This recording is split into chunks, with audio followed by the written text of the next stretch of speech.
Howdy. I'll try this one more time. I've already done this a couple times. My headset did not work, so you just have to deal with my background noise and all. Yeah, I'm at work and got thinking today. I was thinking about a young man going through some stuff, and then while I was deep in thought of that, my Dax, one of my favorite rappers, he's kind of a pseudo-Christian rapper that I say pseudo-Christian because you can see him growing in faith. You know, he's growing, and you can definitely see with his music and his art that he's progressing, and it's fun watching him progress through these things. But he just dropped this new song this morning called Real Man, and it's about a man that was going through some time with got somebody handing me something. What's going on, man? Appreciate it. Yeah, I'm good. All right, brother.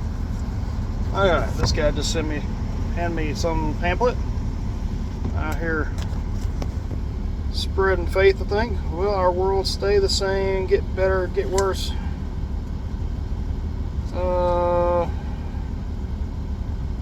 Jehovah's Witnesses. Oh boy. Okay.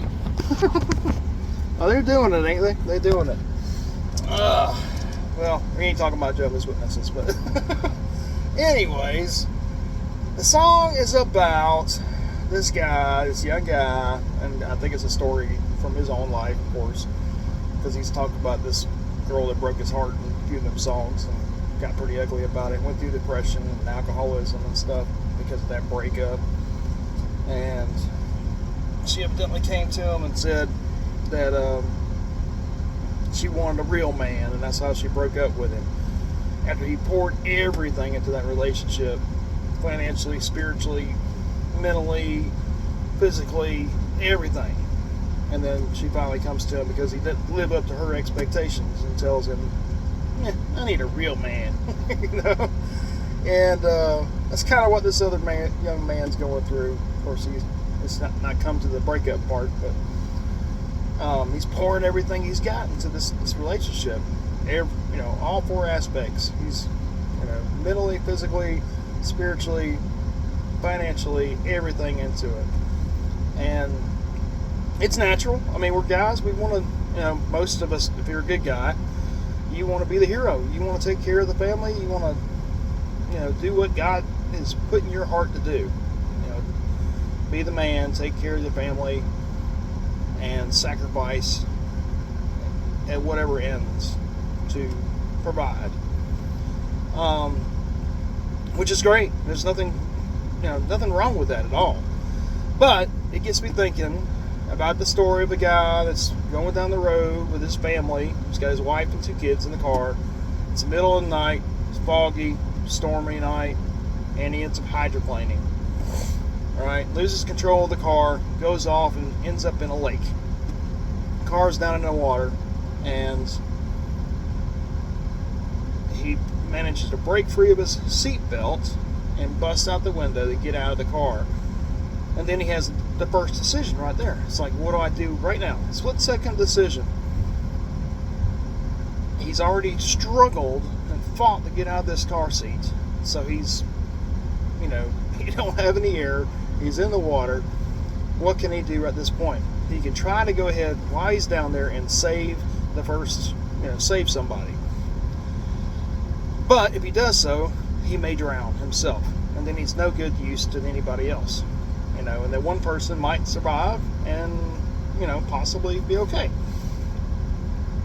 But he makes the decision to, which is the only logical decision if you really look at this whole situation, is to go up and get some air.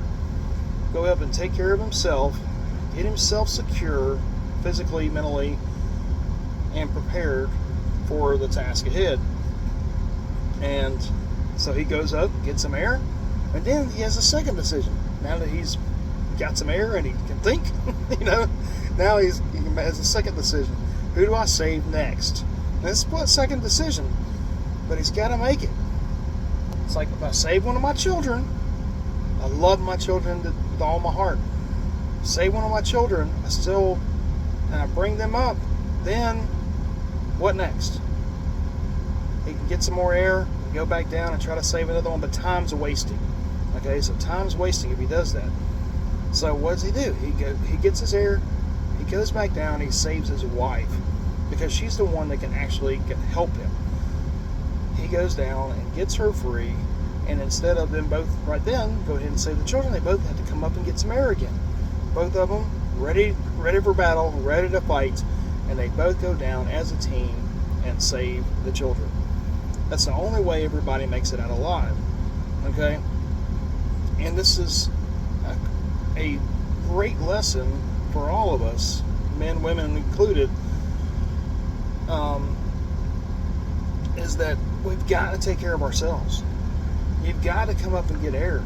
You can't, you can give all you got and go down as a martyr, but you only save one, maybe two, but you don't save everybody. What's best for your family, what's best for those you care about, is for you to take care of yourself first. And it may seem selfish, but it's not selfish. If you really truly care about those that you love, your family, your friends, whoever it is you're thinking about, then you've got to take care of yourself first. You don't just give and give and give until you're depleted, because then you get burned out and you're drowning. You can't get any air. And if you feel like that right now, that's what's going on. You're giving without getting any air. Of course you're drowning. And eventually you're going to die. And maybe spiritually, mentally, physically, for real, or financially go broke, bankrupt. You have to back up. You have to take care of yourself. Get your finances in order. Get your household in order. Get your mind in order. Get connected with God. Get refocused before you can really help others. Whether it be family, friends, whatever the situation is. We all have our own things. It could be a ministry. It could be a lot of pastors. Think about a lot of pastors that take sabbaticals. And it's a healthy thing. It's like they are the shepherd of the flock, but they need to be fed too. They need time to regenerate and to refocus and get close to God so they can spread that to their flock. It's a necessity. We can't just go and not expect to get burned out and drowning in that attempt. It's the healthiest thing for the entire congregation or the entire family or whatever the situation may be. And we think about Jesus gave us two great commandments. The two commandments that fulfill all the law of Moses. It's to love God and to love others. Okay, and we do that great. We do.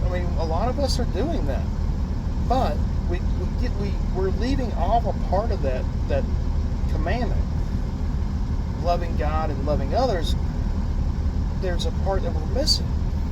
He didn't stop right there. He said to love others as you love yourself. That's key. That was there for a reason. He said that for a reason. You have to love yourself. You have to take care of yourself first before you can love others. Before you can effectively love others. Otherwise, you're just doing it in futility. If you're not taking care of yourself and taking care of your finances and spirituality and your emotional health and everything else, then you're no good to anybody. You're just burning it out. You're drowning. You're finding yourself drowning right now. It's time to back up. And it may seem selfish, and some people may not take it the right way in your family or your congregation or whatever you're involved in. You have to take that break and get yourself straight first before you can be any good. Just think about Jesus and how many times did he break away? He broke away from all the guys. He broke away from the multitudes. He got tired. He got burned out. He had to go and do what? Go get away. Go to solitude. Go to the mountain and pray and get himself fed spiritually, mentally, physically before he could just go back out and pour into the people again. And he's God. It's like, what kind of lesson is he teaching us there? It's like, you've got to get that security first for yourself in whatever way that is. If you're just giving in any of those areas without replenishing for yourself and your sustenance, then you're dying. You're drowning. So, are you drowning today? Do you have everybody around you saying, save me, save me, save me, and you're pouring into them as much as you possibly can, and you're just seeing yourself drowning. You can't get a breath. It's time to take that breath. It's time to stop, back up, get yourself secure in all the areas before you go back and tackle it again. And then you'll be able to help in ways they could never imagine. Alright, well, peace out, guys. It's been good. Hopefully this one works. Bye.